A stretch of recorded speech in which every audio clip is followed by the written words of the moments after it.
Donc sur le numérique, les gros enjeux qui sont apparus lors de la première conférence, ils rejoignent bien évidemment la problématique du syndicat mixte ouvert créé par le département et co-construit avec l'ensemble des EPCI de ce département.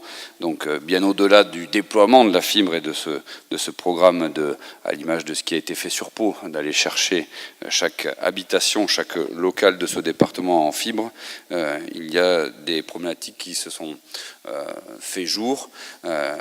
Monsieur Cazobon, je pense par exemple à la télémédecine, je pense à des espaces de coworking, enfin alors, je sais qu'on n'aime pas les anglicismes, mais de travail partagé, enfin en tout cas de structures qui permettraient d'accueillir sur le territoire de notre Béarn des travailleurs en mobilité ou des personnes en rupture de matériel informatique.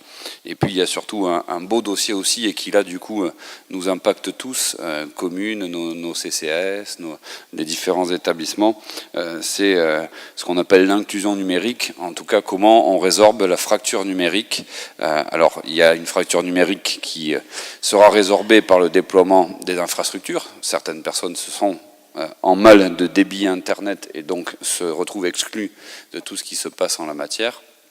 D'autres aussi le sont en cumulant généralement les difficultés, notamment sociales et économiques, et donc sont éloignés de la dématérialisation en marche forcée, parfois au premier rang duquel figure l'État. L'État se soucie finalement peu quand il dit que les déclarations de revenus se font par Internet. Il ne se demande pas tout à fait comment vont faire certaines personnes.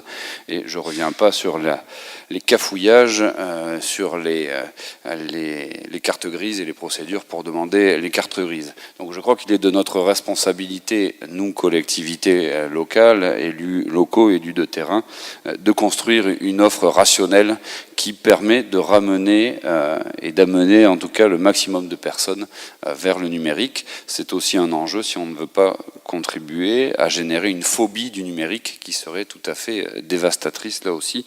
Donc il y aura de beaux développements.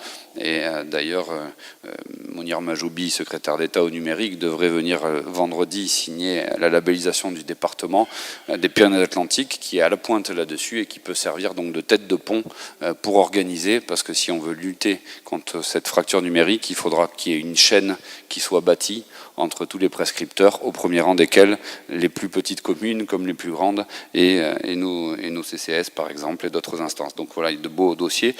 Je m'appuie sur cette partie sur des ressources du département qui ont été mises à disposition par le département, en l'occurrence Madame Martinez Amalia, qui n'est pas inconnue des élus de l'agglomération puisqu'elle a travaillé à une époque au service de développement économique de l'agglomération paloise. En ce qui concerne le deuxième item de cette conférence, le transport mobilité, là pour le coup je m'appuie sur Arnaud Bender, directeur du SMTU, mon directeur. Donc on a identifié lors de la première réunion beaucoup de questions. D'abord partager et donc définir un positionnement stratégique sur l'accessibilité de notre territoire, le mettre en débat sur ce qui fait sens à l'échelle métropolitaine, les mobilités solidaires, durables, la mobilité propre et l'ouverture au-delà de la mobilité aux filières hydrogène. Monsieur le Président, je sais que c'est un dossier que vous affectionnez, tout comme moi, avec ce qui se passe sur le Phébus, le bus à haut niveau de service déployé par le SMTU. Même si mon premier vice-président a été un peu optimiste, mais c'est un éternel optimiste ce matin en annonçant une mise en service au 1er septembre. Ça risque d'être un peu plus tard, mais on en reparlera à l'occasion. En tout cas, il nous semble qu'il y a des enjeux. Monsieur Cazobon, on parlait de la transition énergétique. L'hydrogène est évidemment une filière qui mérite d'être...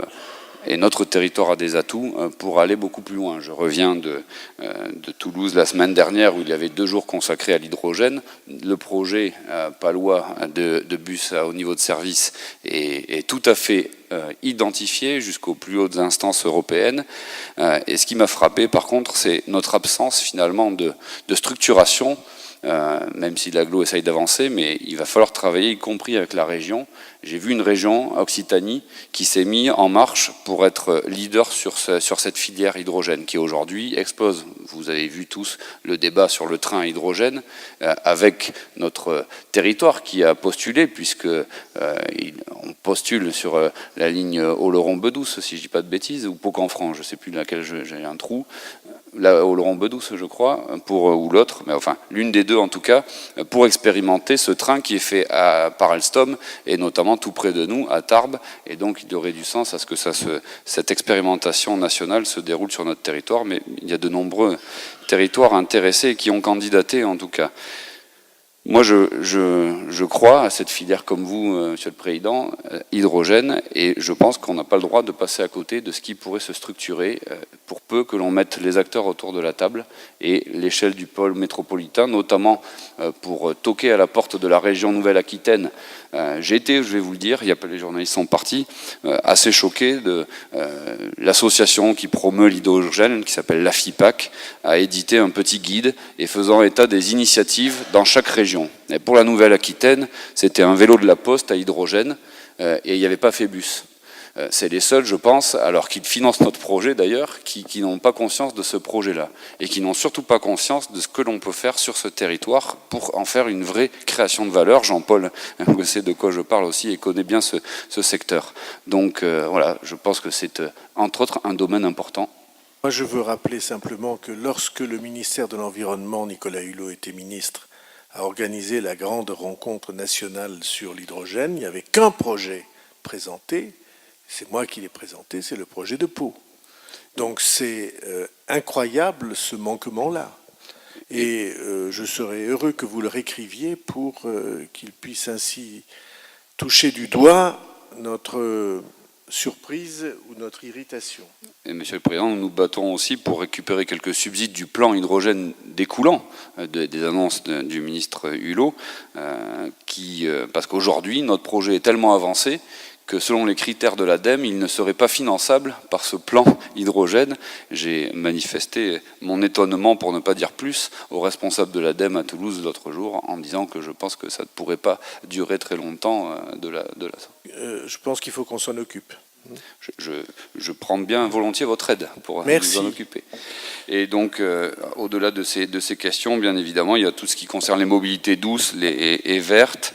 Un autre exemple, ce sont nos amis bigourdans qui, dans le cadre du POCTEFA, alors là, je ne sais plus ce que veut dire l'acronyme, mais le préfet Cabane pourrait nous le dire. C'est un programme européen, voilà, de projet. Développe avec une entreprise du 64 à Biarritz un projet de vélo à hydrogène en matière de tourisme, qui consisterait à faire les plus beaux cols des Pyrénées, côté Bigourdan, avec donc un système de recharge du vélo qui permet à peu près tout le monde, y compris ici, de monter les plus grands cols.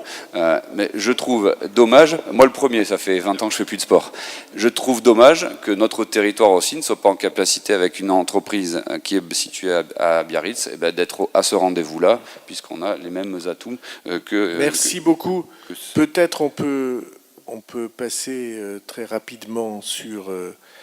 Dernier point alors, numérique, la pertinence de notre assemblée ici, le pôle métropolitain, ça sera aussi de nous fédérer pour peser face au département, face à la région, à l'État et pourquoi pas à l'Europe, pour parler des grands sujets d'infrastructure. Je ne parlerai pas donc ce soir des sujets qui peuvent fâcher, mais il faudra bien parler aéroport, il faudra bien parler des liaisons routières, y compris celles qui font débat, et il faudra bien parler à un moment donné aussi de voies ferrées. Merci beaucoup. Patrice Laurent. Oui, j'ai écouté avec beaucoup d'intérêt tout ce qui a été dit ce soir. Vous avez à plusieurs reprises cité la région Aquitaine. Alors, je n'occupe pas le siège qui vient d'être créé pour la région Aquitaine, Nouvelle-Aquitaine. Je veux quand même intervenir sur la filière hydrogène. Vous dire que c'est une filière pour laquelle la région Nouvelle-Aquitaine a un grand intérêt. Alors même si ça ne se traduit pas par sur le territoire par vos déclarations, mais on y a un intérêt. J'étais cet après-midi à Bordeaux au Conseil régional pour préparer la prochaine commission permanente en réunion GIA développement économique. Et dans les points nombreux qui ont été évoqués, on a évoqué l'étude sur la filière hydrogène portée par la CGT à Lac pour développer et mettre en œuvre une filière hydrogène sur le bassin de Lac. Cette étude sera financée, elle est soutenue par la région, elle sera financée à hauteur de 30%. Et voilà, simplement pour dire qu'il n'y a pas que le vélo du facteur, on ne s'y désintéresse pas, loin s'en faut.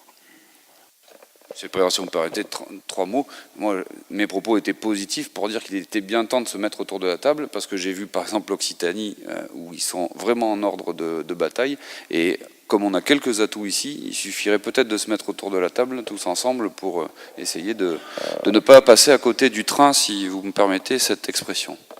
Merci beaucoup. On va passer au dernier sujet en 3.